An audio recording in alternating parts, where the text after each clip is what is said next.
Alors on va commencer par le matériel qui concerne le bivouac. Donc là on n'a pas lésiné sur les moyens car c'est un aspect de notre aventure qui est très importante. Donc le duvet, voilà, donc moi je suis en possession d'un Snupak Antarctica dont la température de confort est de moins 20 degrés. Oui, ben moi je suis désolé mais c'est vital de bien dormir et éviter tout micro-réveil parce que physiquement on a de la peine à récupérer. Voilà, donc moi la nuit j'aime pas avoir froid. Donc avec ça, je suis préservé. J'ai fait le choix alors d'un duvet synthétique. Effectivement, ça va être plus lourd qu'un duvet en plume d'oie, mais une fois que je l'aurai compressé, il aura une dimension raisonnable et j'ai fait ce choix-là. Donc celui-ci, ce duvet bénéficie d'une isolation, ce qu'on appelle Softy Premium. C'est la performance synthétique. Il garde la chaleur même mouillé. Ou si moi j'entre dans le duvet mouillé ou qu'il y a de la condensation dans la tente, il va continuer à m'isoler. Et l'avantage du synthétique, c'est qu'il va sécher plus vite que la plume d'oie.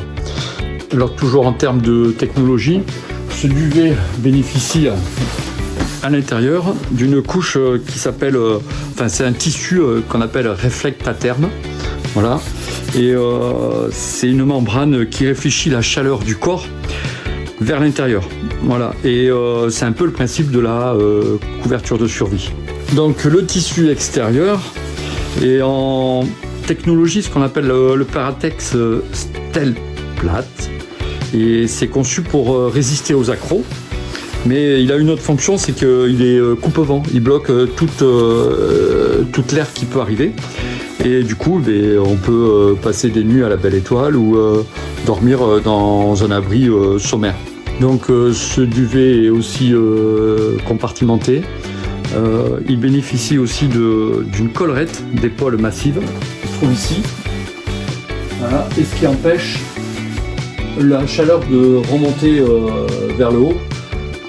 Elle est bloquée du coup et quand vous bougez la nuit, elle reste stockée à l'intérieur. Ça c'est très bien. Ensuite elle bénéficie d'une capuche style sarcophage et avec des serrages assez précis et sur la collerette également. Et comme la zone en bas est assez grande, du coup hop, on pourrait même y stocker des batteries qui se déchargent plus facilement avec le froid et du coup là elle reste au chaud. Là il y a encore un compartiment pour mettre vos documents, votre téléphone, voilà, le téléphone plutôt. Voilà, mais ça c'est de la bonne cam, c'est mon choix. Bon, toujours dans le mode bien dormir. Alors ça, je vous l'ai déjà présenté sur mon précédent voyage. Et ça, maintenant pour moi, ça reste l'incontournable. C'est mon lit Pico. Voilà, donc alors je vais pas tout vous faire voir. Hein.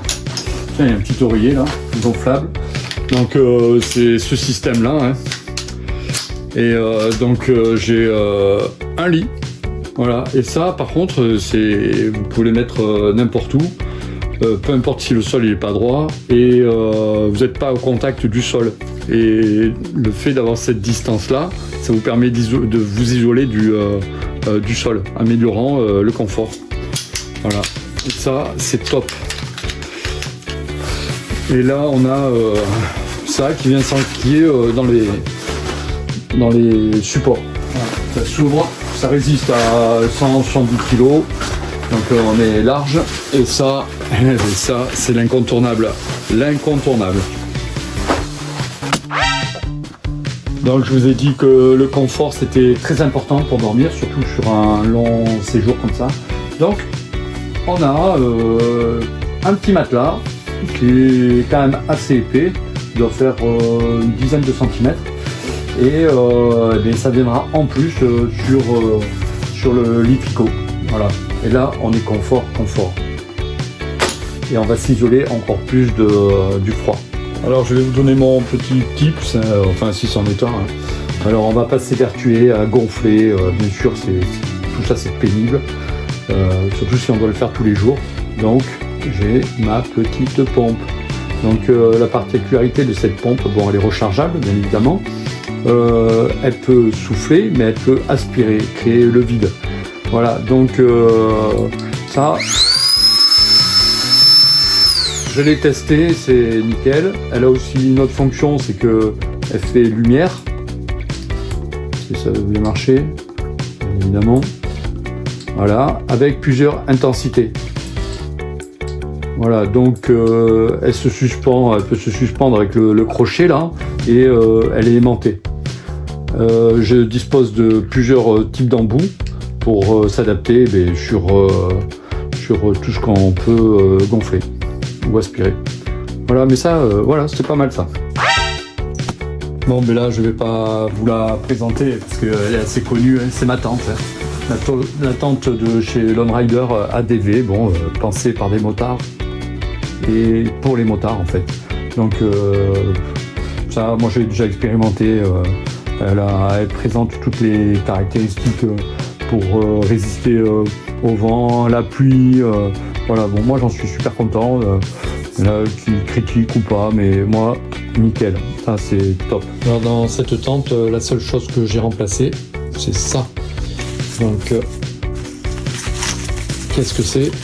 Ce sont les piquets de tente. Voilà, moi j'ai mis ces piquets là que j'ai déjà expérimenté, qui sont super résistants, que l'on peut enfoncer en tournant avec ces deux petites encoches et qu'on peut retirer également plus facilement.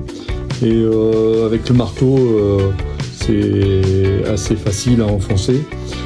Et ensuite, les haubans là, ils viennent se positionner dans les encoches, ce qui permet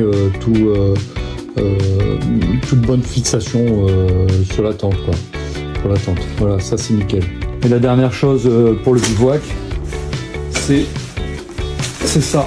Donc je vais pas le défaire, mais c'est un tarp de 3 mètres sur 4.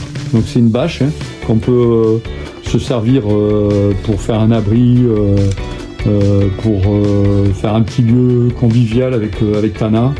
À savoir que Tana, lui aussi, il a son propre matériel, sa propre tente, parce que moi, je dors pas avec lui. Il me fait trop peur. Allez, le bivouac, finito.